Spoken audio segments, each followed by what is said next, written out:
Tonight's happy hour is presented by a couple of lads that we watch all the time on YouTube, and they're proper funny. And they've recently done like a collab video, I think is what you called, a Cam Wild from Wild Touring, Cam Wild Touring, and Harry Fisher from Fire to Fork. Welcome back to Fire to Talk. No, you didn't mishear me. I said Fire to Talk. That's because today we're going to cook a Chinese banquet for my mate Cam from Wild Touring. Cam Wild Touring. Cam Wild Touring. Cam Wild Touring. Cam Wild Touring. Cam Wild Touring. Cam Wild Touring. Cam Wild Touring. Cam Wild Touring. I have already started chopping up some stuff. They came up with the butt crack. So it is your Kraken and butterscotch snaps. So we had to give this a try. Butt crack. Let's see how this turns out.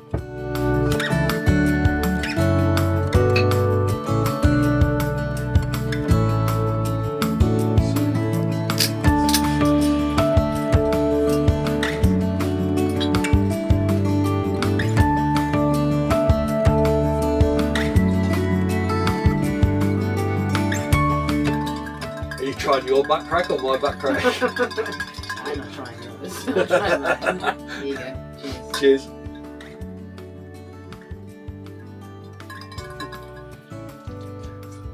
That's actually pretty good. Not bad. It's alright. It's not bad. It's boozy, but it's good. It's very good. Now we have to tag them in this. Harry, Cam, your butt Cheers. cracks are fine.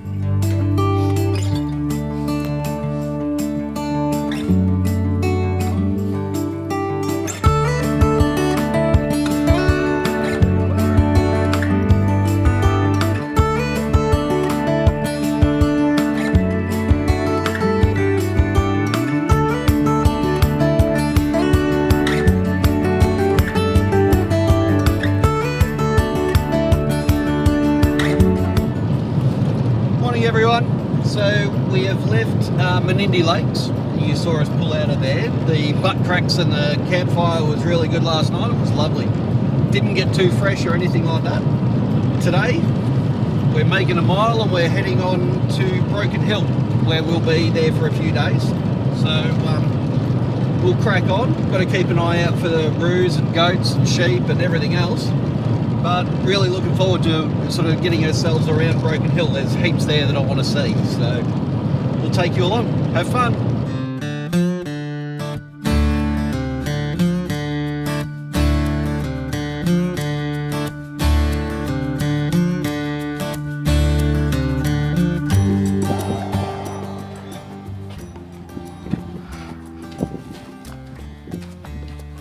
We missed it by this much.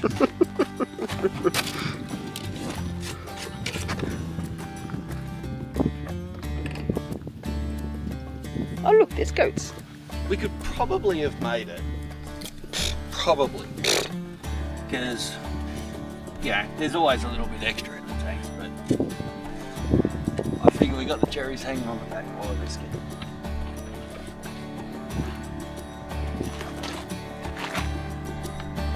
And this ride here kickstarts a few lessons to be learnt with the 300 series and fuel. Lesson number 1, don't run it down to about 10 litres and expect it to work. This thing starts throwing codes and all sorts of stuff in a minute. A quick visit to Toyota in Broken Hill had us sorted, but it's not very reassuring when the whole dashboard just starts lighting up saying, check the fuel system, check the fuel system. We ended up with another couple of issues a little bit later on, or a little bit further down the road, but we'll get to that when it happens.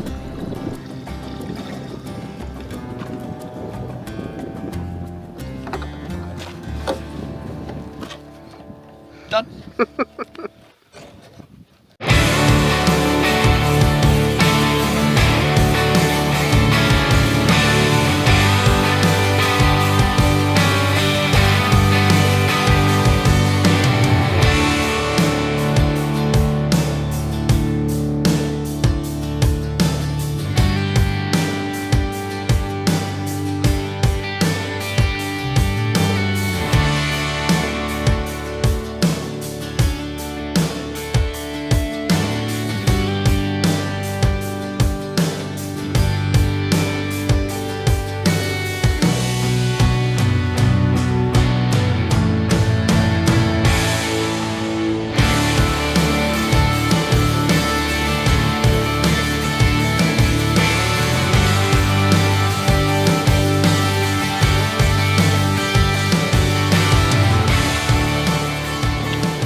Opened in 2001.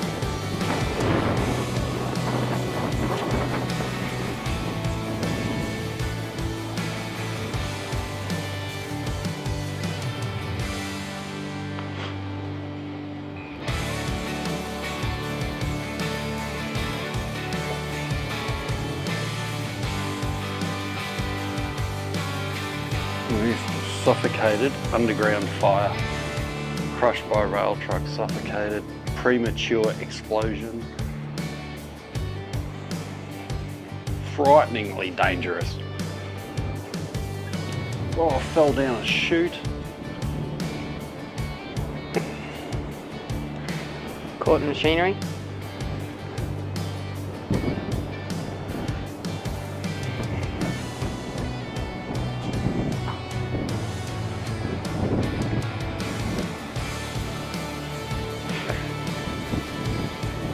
That is a serious monument, isn't it, when you look at it? Yeah. Wow. It steps out onto this. Look at this.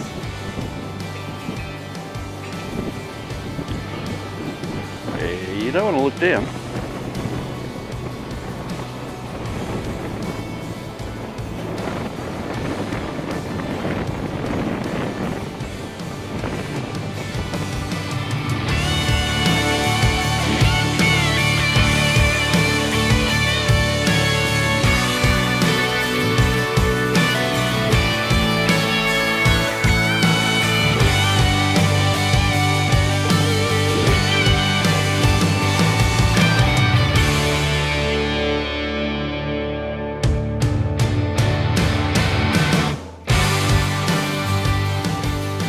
How can you come to Broken Hill and not check out Pro Hart?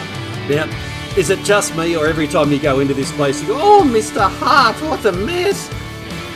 For those of you old enough that remember that TV ad, yes, that painting on carpet is in here. You have to check it out. Got to come and see this place. The colours are so vibrant, it's stunning. Come and have a look.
My time has finally come. Part of the trip that I've been really looking forward to since the day we started planning it, Silverton. I get to check out exactly where Mad Max 2 was filmed and drive some of the same roads. I mean, this is a movie that I've watched countless times as a kid, but also the pub, the Silverton pub, the bakery that we've all heard about, all of the little art galleries. Silverton's got something for everyone. You have to come and check this place out. And for those of you that know Mad Max, how good is that, having a tanker parked out the front? Was it too early to start quoting the movie about 2 days ago I saw a tanker? You know the scene.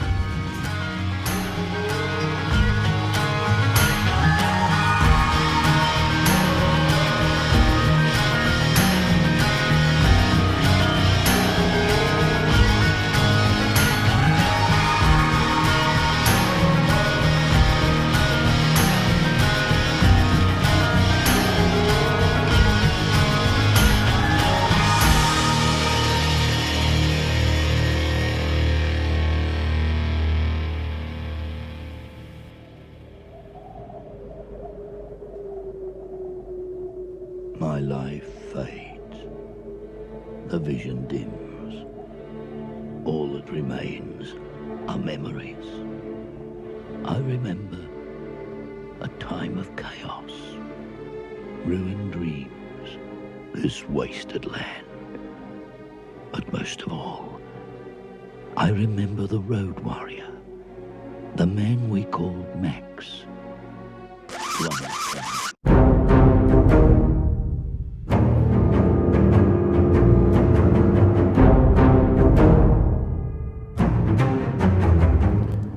Now this is just the back part of the museum. The front half, the guys ask respectfully that you don't take any photos or video in there, but I can promise you the information and the photos that are in there, you have to come and have a look. If you're remotely interested, you've got to get to this place.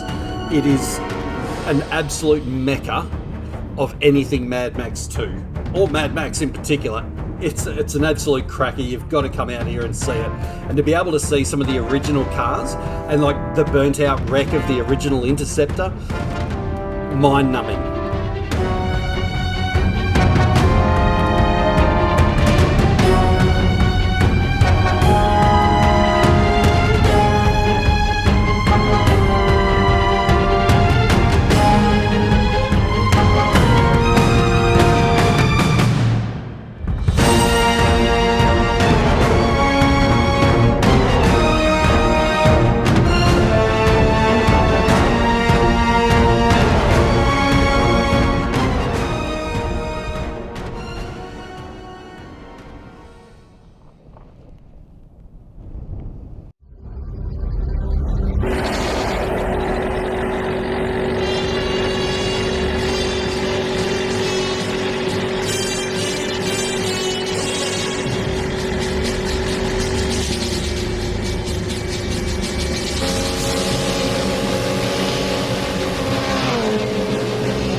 So this is coming around the bend in the direction that the tanker fell off the road.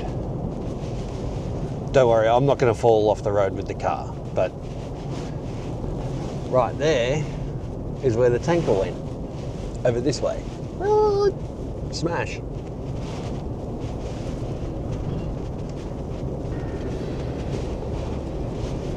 And they use this strip of road for a lot of the movie. A lot of the crash scenes and all of that are all on this little strip here, this couple of Ks. So this is steeper than what it actually looks, this little climb. So that's where the big crash was.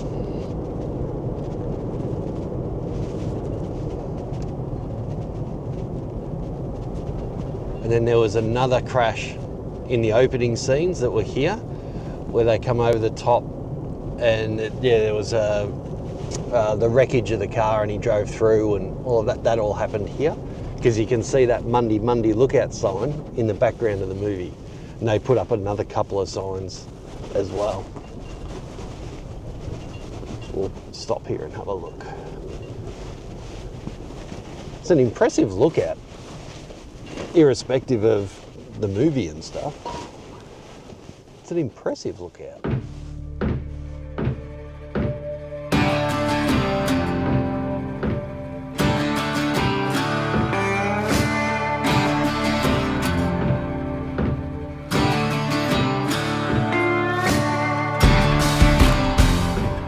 The iconic Silverton Hotel.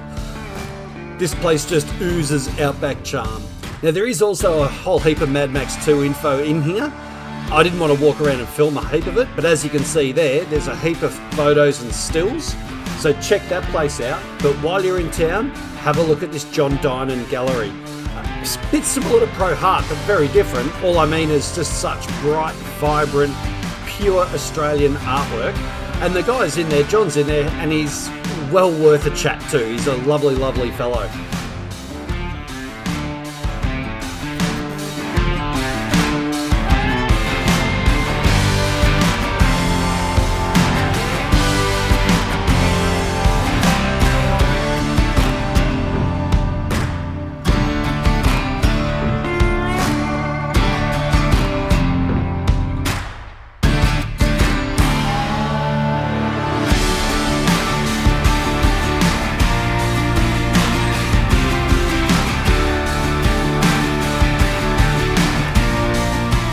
Our next stop was to historic Daydream Mine, where we could do an underground mine tour and a surface mine tour.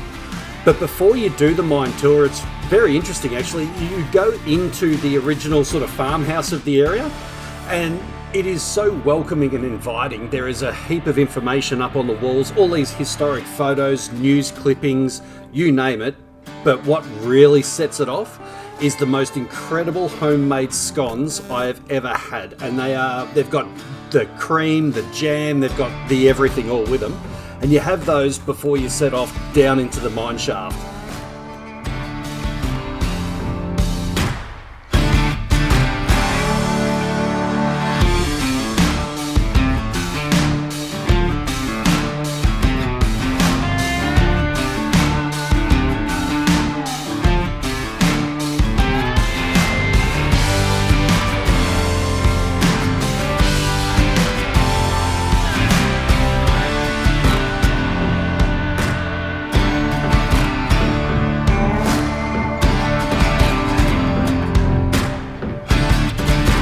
This underground part was very eye-opening to say the least. And look, to be fair, it's pretty claustrophobic down there, and Alex was a little bit nervous about going down, but I can tell you she's very, very happy that she chose to go down there.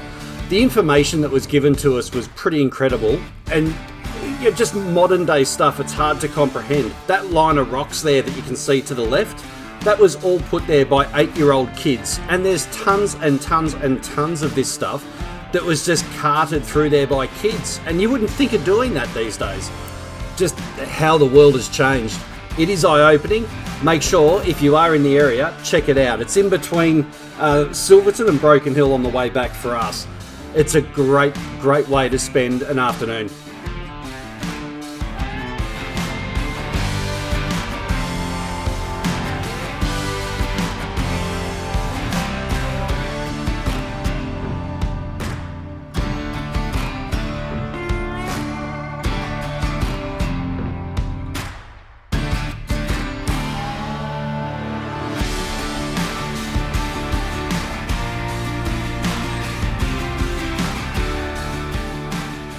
So as you can imagine, old mate with his tour, he tries to make it as realistic as he can. And given that the miners used to pick away at this stuff by candlelight, then that's exactly what we got. The camera actually lifts it up and makes it a bit brighter than what it was. It was really dark down there. If you've ever done anything underground when they turn the lights off, yeah, that's proper dark.